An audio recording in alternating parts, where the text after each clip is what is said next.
Hello everybody, it's the Alco Diesel guy with another Will It Run video. This time it's not one but two D&H Alco PAs built by Broadway Limited.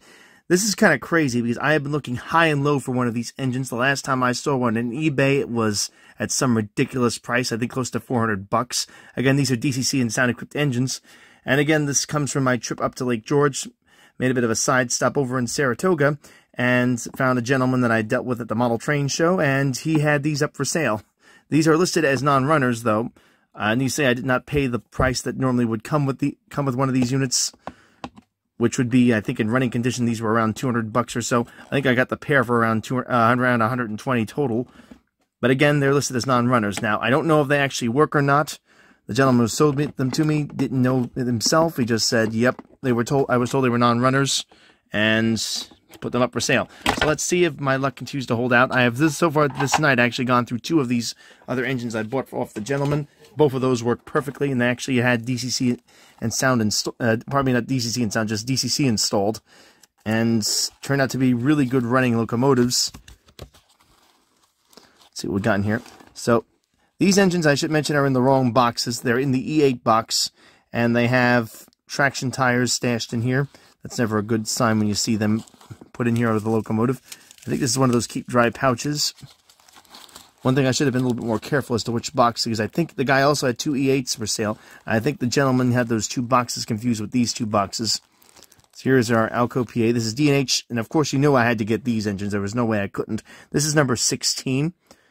Beautiful paint scheme. Just look at that. This is one of my favorite railroads. Let's go ahead and give this a shot and see if it actually functions. I'm going to turn the power off on this because I don't want to short anything off. Let me turn my... Note to self, I just cut the power off on the DCS-50. I'm going to go move both engines off the side now so I can test this thing more effectively and safely. Going to go grab my track here and move it to the center so you can see it better and gently put this on. Again, I've turned the power off right now. I'm going to rail this manually, sort of getting my N-scale reflexes back. I should put a re-railer down here, but I kind of put this track together last minute because the other one got broken. Let's go ahead now, turn the power on, and we'll see if this actually works. Let's see here, power. Here. Okay, smoke test. Nothing. Could be good, it could be bad. Let's go loco. Number 16. Loco again. Nothing. Now, I know with these engines, sometimes you have to actually apply power to it for it to actually do anything. So let me try turning the throttle up and see what happens. Whoa! Okay. That's what we'd like to call a DCC engine. Oh, did I see a Mars light there? Whoa, whoa, whoa, whoa, whoa, whoa, whoa. I knew it had sound, but Mars? Let's go through here and see if it actually has a Mars light. Again, I don't have the documentation on this.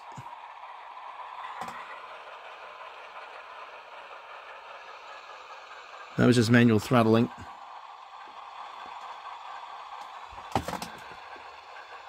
Okay, I don't know if this has a Mars light. It'd be really cool if it did.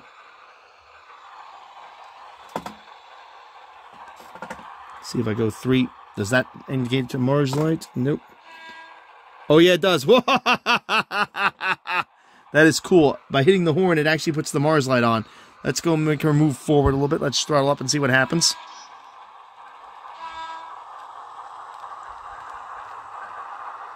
Okay, it's a little rough running. That's smooth.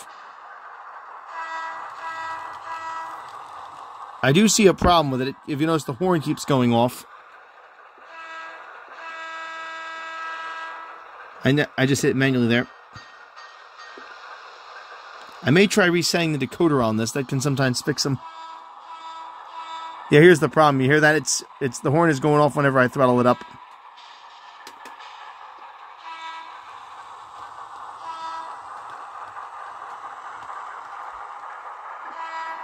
Gonna have to do a little research and see how to reset this thing. See, I'm just reversing it and the horn is going off by itself. That's an unusual quirk. These Broadway Limited decoders tend to be a little bit quirky, though. I've got two RSD-15s, which I haven't reviewed yet. Those are brand new engines, and they have these weird habits of just applying brakes around the curves and other things.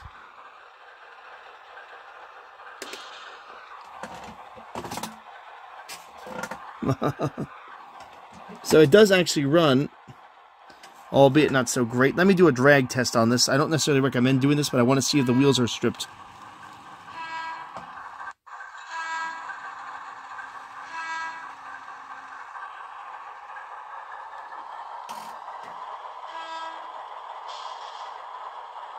So for some strange reason, the horn keeps going off on this one. So this does need to work, but it's not as bad as it sounds. Let me actually go now see about actually setting this thing up for DCC resets. Let me go online and see if I can find the info on how to get one of the Broadway Limited engines reset to factory defaults for the decoder, and then see if that fixes anything. Okay, after looking for a while, I couldn't really find any info on this. So I have this thing set up again in blast mode so I can work with it on the programming track. I'm just going to give it the old college trial. Usually the command, it's going to be CV8 to 1 or 0, so I'm just going to try both of them. So let's go ahead and now go on to my DCS 50 here. I'm going to go into program. I'm going to go with direct steps mode to get in there. We're going to change it to 8 steps again. Reset that to 0. And then hit CV right. I'm going to power cycle this now.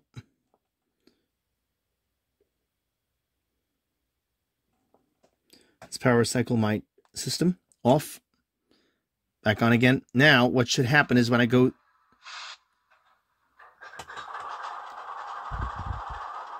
See what that does now. Okay, so that didn't reset the decoder. So I have to go and do something else. Let's see if it's still doing what it was doing. Yeah, it's still doing the antics. So it's not that this is a non-runner, it's just the decoder is messed up on it. But I'll take that, I can always mess with that. Let's go now and do one more thing. Let's go back into the prog mode. Directs. Steps, let's go 8. And this time we're going to choose a value of 1.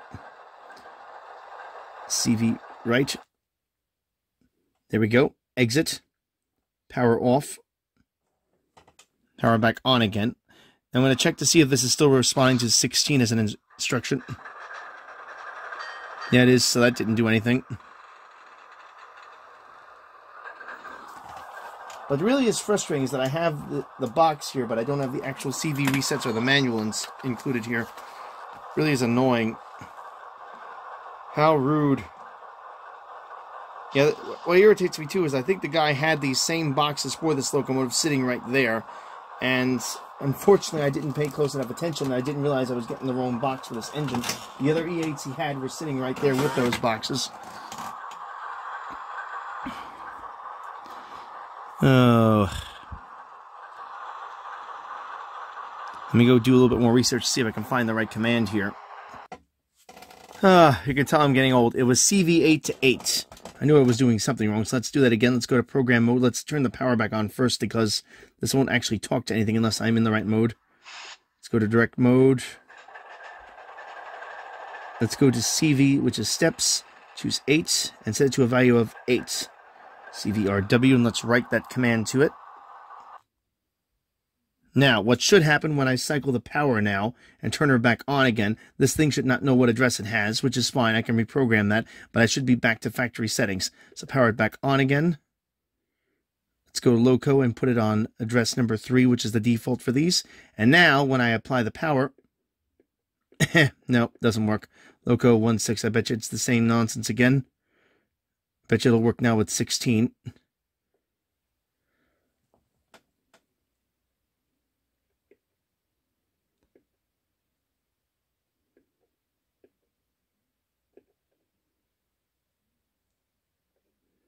Let me actually power cycle this. This is doing its usual antics again. Loco 16. Let's see if that works. I bet you it'll still do the same thing. Nope, not responding. Okay, that's a good sign. So it looks like I was able to factory reset it at minimal. Let's go now Loco and choose 3. Loco again. Yep, there we go. So I did factory reset this thing finally. Let's see if this now fixes it. I'm going to go back to forward and see if the horn starts blowing.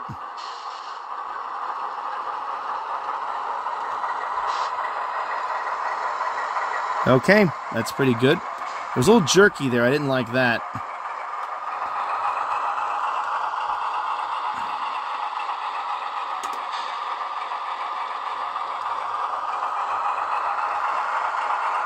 Okay.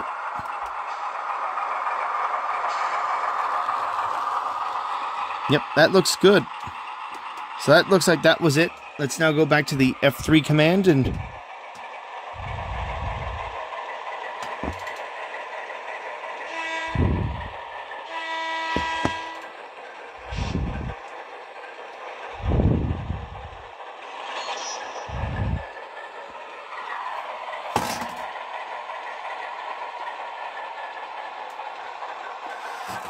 See if I can get any kind of Mars light on this at all.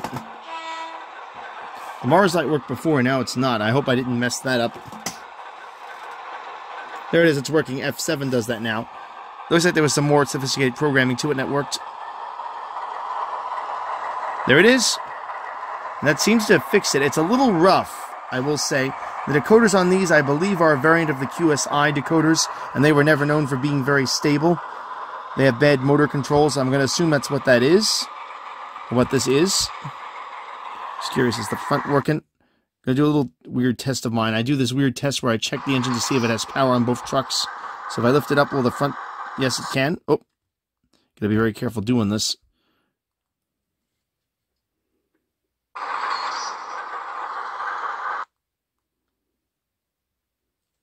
Yeah, the rear truck isn't picking up power, it looks like.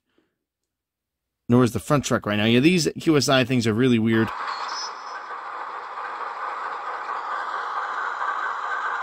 The front truck, rear truck is fine. Yeah, it looks like the rear truck is... Looks like the front truck is doing all the work. The rear truck is not doing anything.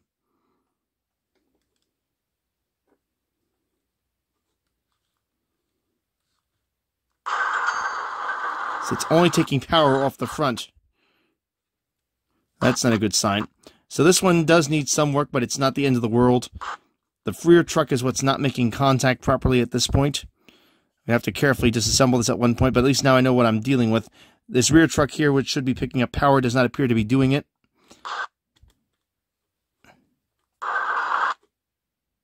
The only time it makes power is when I'm actually touching it with that. Oh, actually, now it's working again. Almost feels like the wire is broken. I hope I didn't break a... I hope there isn't a broken wire on this.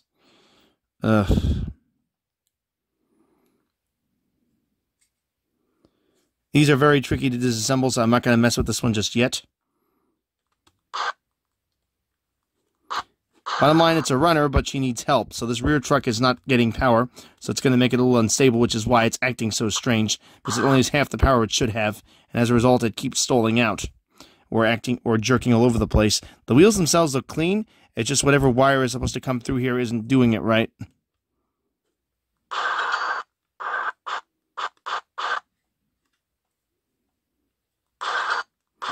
Imagine it's a disconnected wire. I gotta look more at these diagrams on these things and figure out how to get one of these apart. Stop that right there. Stop right there.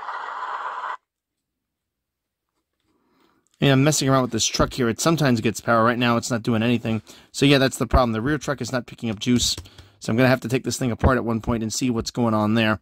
So this is sort of a runner, but it's not up to my standards. So I'm gonna have to take this thing apart and take a look to see whether or not it needs any kind of work. Let me go see what it would take to get this thing apart so I can take a peek under the hood and see what's going on here. So I'll be right back. Okay, yeah, it was just like the instructions I saw online, except in this case I used a pick instead of a screwdriver. I pushed it into this slot back here, which is located right on the side. Get my thing in the shot here. There are two little slots. I put it in there and just gently press down that hole right there. Just gently apply pressure, and it should start to come up. Oh, it went back down again. Oh, oh, that sucks. I had it in there, and it went right back down. Oh, I don't like shredding these things. Let me get this out of here before I have a heart attack. Oh God. So let's push this in again. This is like one side to go up and one side to get down. Oh, I see. You have to literally pry it. Now I see. So I'm levering this out. Essentially prying it out. Just keep going like that. So I get the rear all the way up.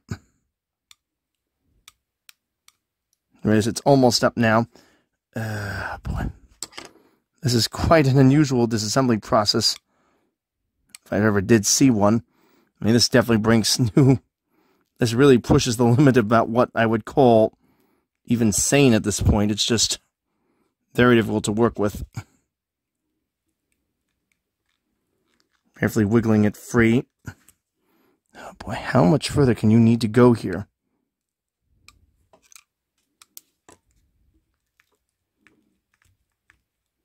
There it is. Ah, oh, finally. Oh, good Lord. I don't know how much light there was. I just realized my lights went out here. That's not a good sign, because my batteries are getting low on this darn light I'm using here. Yeah, I'm going to have to get a battery on this thing, it looks like. But yeah, here's the shell. It's off, thanks to this pick I got. So I need to keep that handy if I ever work on these again. I probably will. So here's this engine now. It's off. Let's take a look at what we have underneath the hood. Under the hood. So there's everything else. Here are the wires to this. I'm concerned that these wires might be broken. This one's okay. Went over them. Ah, I think I just found my problem right here. It might be that these are bent, or they've been crushed. Because again, this is in an awkward position where it's squashed behind that.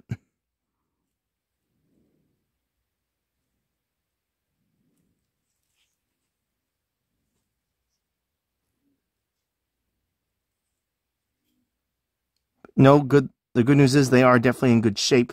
Let me try messing with this again and see if I can see if this is in fact that problem I'm thinking it is, or if it's something more simplistic. Let me move this over to the actual box right there so I don't damage it.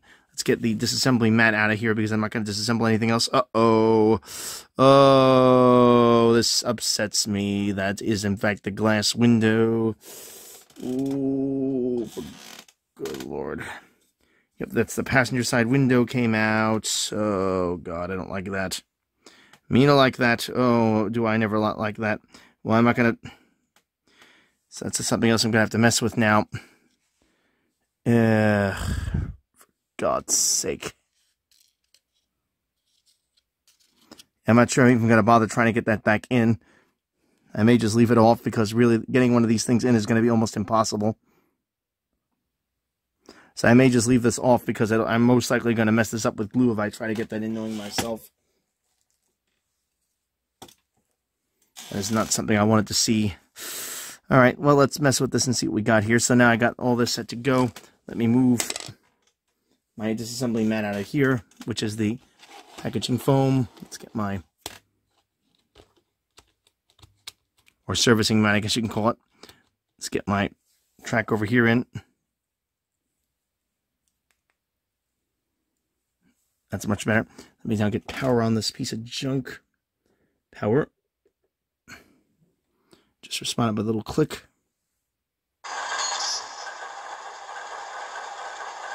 So this is where the power problem was. And yeah, it's still doing it. I don't know whether this is these connections. I got to figure out now whether that's what's going on. I think the easiest way of doing this here is to actually put this at the end of the track. I'll move you over to just to show. And have this thing just sit with the rear truck on it and see what it takes to make it work.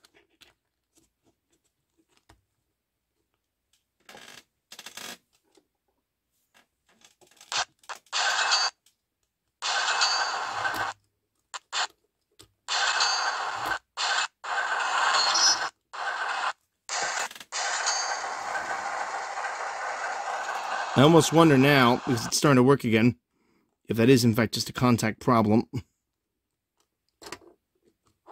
Just put a very minimal amount of throttle on here, and just enough to make this thing wake up. See if I can make it do something.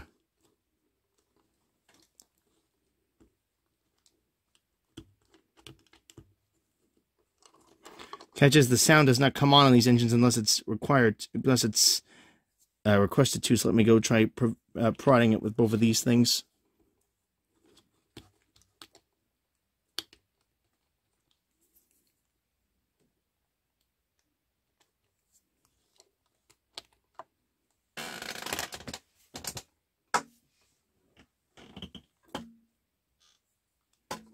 Just using my here to make sure it works. My concern is that one of these wires that leads down to the truck broke, and that could be a real mess to repair. Doesn't appear to be broken, but you never know. Now they're both connected physically. I can see them that way, but it just doesn't seem to have any power coming through them. So I'm almost wondering if some other connection is shot here. So it was just working a second ago on it. Now it won't do anything. Let's turn the power up a little bit more and see what happens.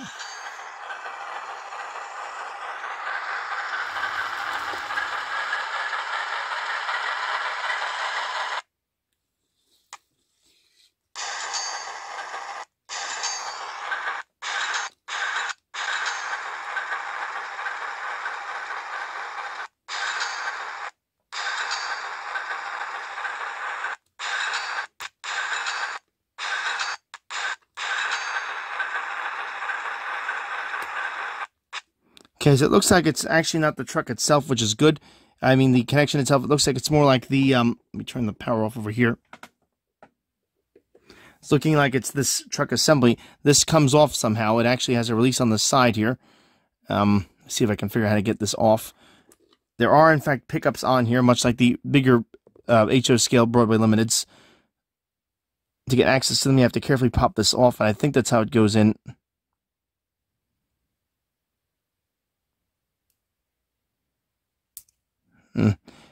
Right, now did I get one loose? No. I think I'm going to have to look up online exactly how that other gentleman got it out. Should just, or maybe it just pulls out. Nah, I don't want to take a chance. I'm not going to force anything. Let me go see exactly how these come off, and then I can go further. Okay, it literally is that simple. I'm just going to take my little pointer and show you how I did the one side. I'm going to go on the back here and do the same thing. What you do is you basically come up underneath the edge of this truck assembly and a side plate assembly and gently press it backward. Gently push it backward until the clip comes out, and then you can pop it off. I did this one already. That's off. This one should do the same thing. We got to use the flat end if this doesn't work. Oh, there it is. Ah, there we go. Just going to let it hang loose there and see what we got. This is another trouble area for these units. They're known for getting dirty right over here. And if I look right here, doesn't look too bad. There's a little dirt, not much. Let's look on the other side. Go in there now and pop this off. I can then inspect it. So I'm thinking this is probably the problem, why it works sometimes on others. So again, I'm just going to go in there and pop the truck back. Out it comes. And now this assembly is also clear. And what I'm pretty sure I'm going to find is, and yep, yeah, it doesn't look too bad. There's some dirt on it, not much. A little bit on the front of the axles. It's hard to see right here, but there is some dirt on it.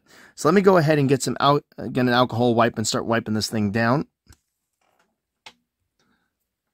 Okay, so I got myself an alcohol wipe. I'm going to use this to clean it. Nothing really much to this here. I'm just going to go right over it and run it down. And yep, you can see immediately there's a little black coming off here. I don't know how well that comes up, but it's already coming off on these wheels. So there is some on here. Again, it doesn't take much. You have to remember this is N scale, so a little teeny tiny piece of dirt that what one might dismiss as being no big deal is enough to cause these things major issues. So let me go through and clean all of this off aggressively. Almost tempted to get a brush and go through all of these holes, get all through these pickups here, but I think this will do well enough.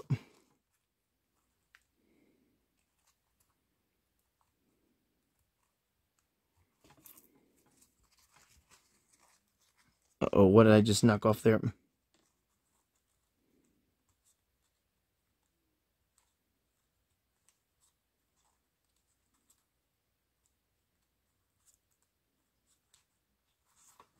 It looks like one of the tires came off. No, this is not a tire. What the heck is this over here?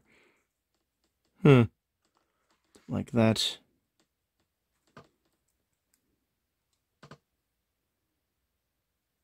So I don't like this. This is apparently some kind of insulator or something. Oh well, I don't know where the heck it came from. Unless it came from something else entirely. I don't think there's anything like that on here. When I can tell there isn't, I haven't seen any parts for it.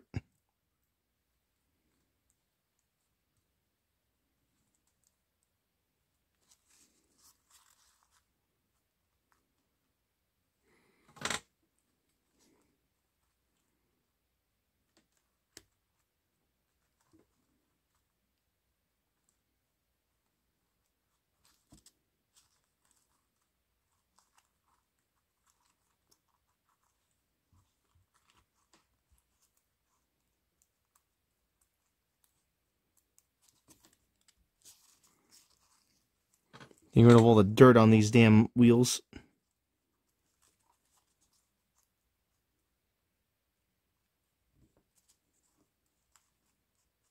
So it wasn't much, but it was noticeable. I'm thinking that was just enough to cause a problem here.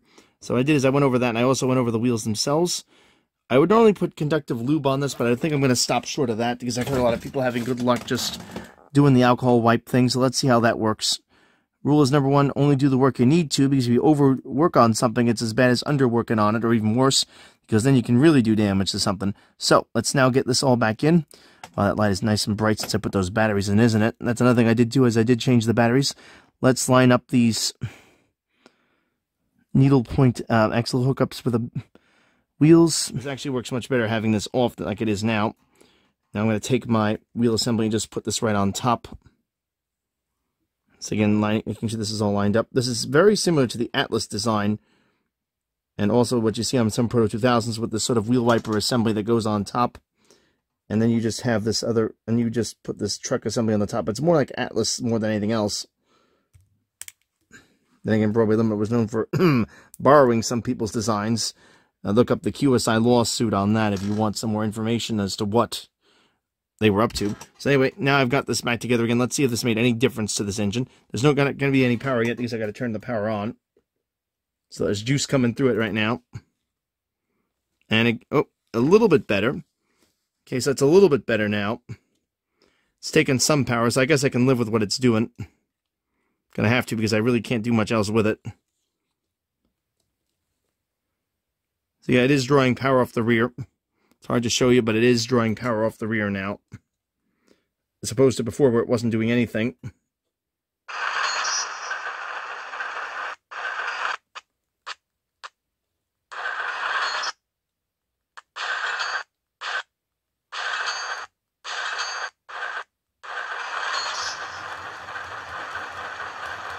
Yep, so it is working much better. So I got some power off the rear now. It's not the cleanest thing, but it will work. Let's now do a little bit more of a test with it and see what it does. So I'll turn my power back on here again. So the rear truck is okay. It's not the greatest thing, but it works well enough now.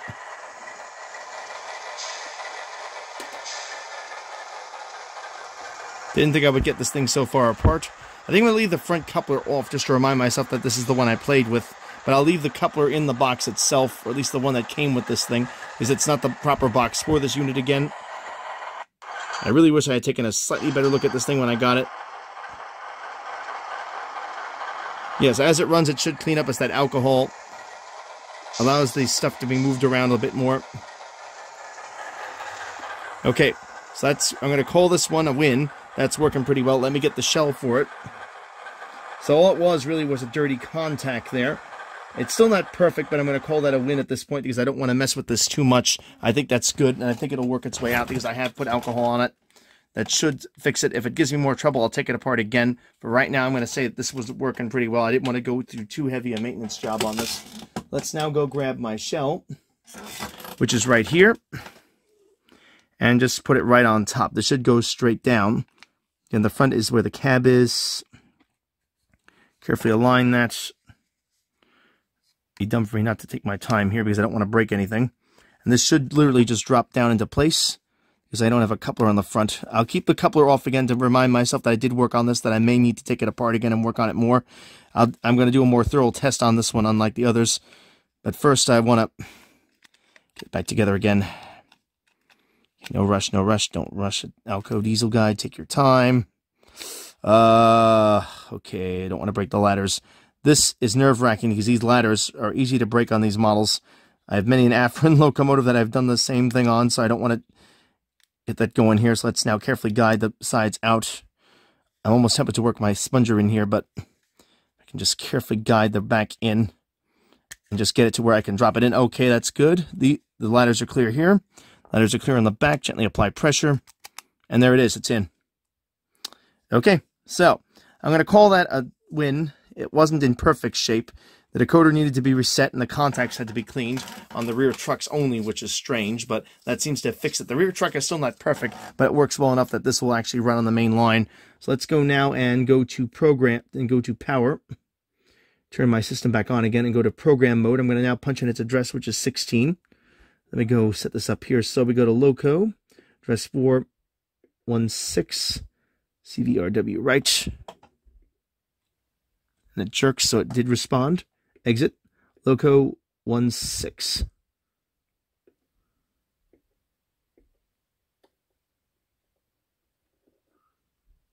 Loco 3. I don't think it worked. No, nothing there. Let me power cycle because these things are so darn sensitive. Yeah, it's still on 3. Or no, it isn't. Okay, let's try it again. Loco 16. Loco again.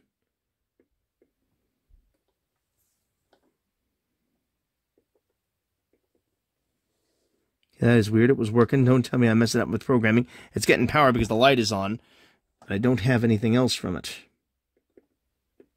Loco, exit. Loco.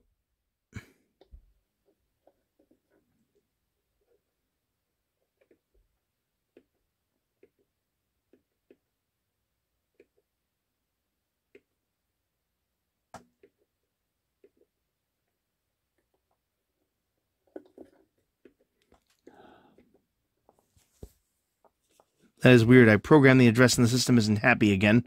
Oh boy, this decoder might have some issues too.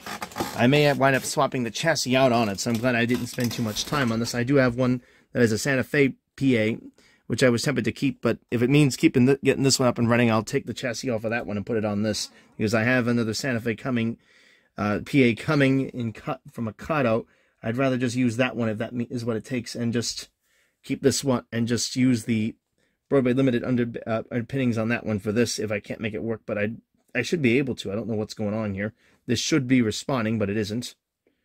Won't respond to any command. So let's go back to program, CV steps. Let's go to 8,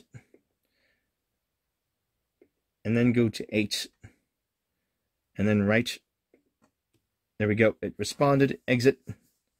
Let's go now and power cycle. Let's see if this thing will now respond.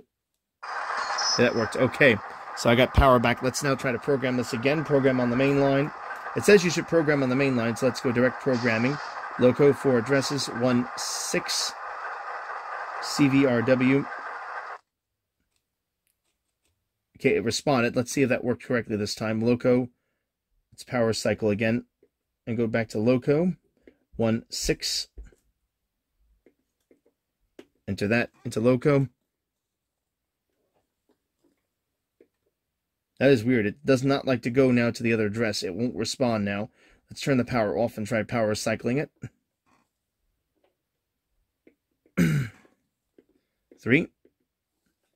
Yeah, something does not make any sense here. It's not liking that. So let me go back out again. Let's go to program mode. Let's go to CV. Go to 8. 8.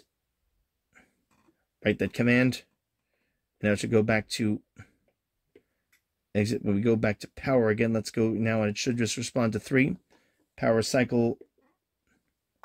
Yeah, it works on 3 again. Okay. This is really strange. It just does not like that address. Let's go try something else here. Let's go to program. Loco again.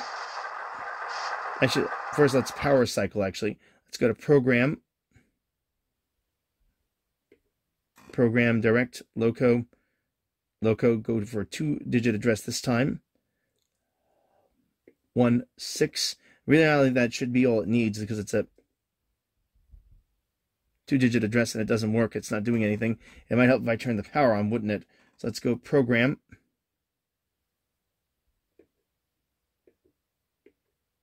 Program. Ops. Well, let me actually go to direct again. This thing's really not happy here. It really is not happy with my commands I'm giving it. Let's now go to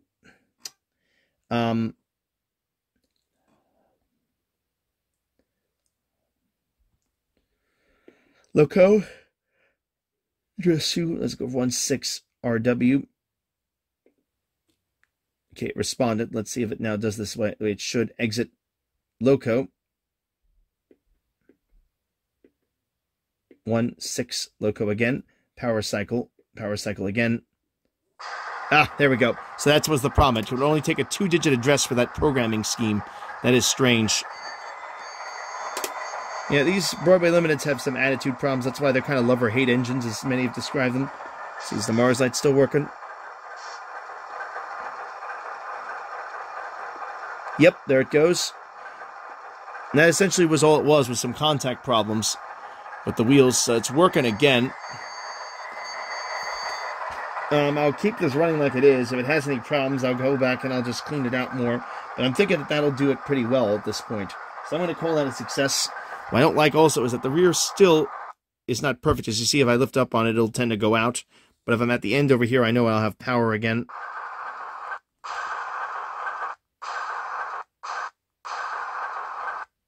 I'm thinking one of the wires actually got broken, and that's why it's doing this. But right now, that's what I'm going to keep it as. In the future, I may swap the chassis, but I'm going to call that a win for the time being. So, we got that one all set. Let me put this back in its box. And that is going to do it for this particular video, guys. Thank you for sticking with me. I'm going to probably have to edit this thing down quite a bit because of all I had to go through on it. If you liked it, give it a thumbs up. If not, thumbs down. Thank you very much for watching, and please, again, like and subscribe as it will help the channel greatly. Doesn't cost anything, just helps me out a lot. Just figure out how to get this in here. And as always, as I always say, keep the metal side down. Where the heck did I put this thing now? Oh. Yeah, it would help if this was in the right box to begin with, but it wasn't. Does it go in there? Yep, okay. Just like that, I guess, yep. Foam isn't going to hurt this thing. In there. There it goes. Safe. Hopefully boxed. I leave the NR on the top, I guess, just for the time being. Let's see what we can do with this later on. Okay.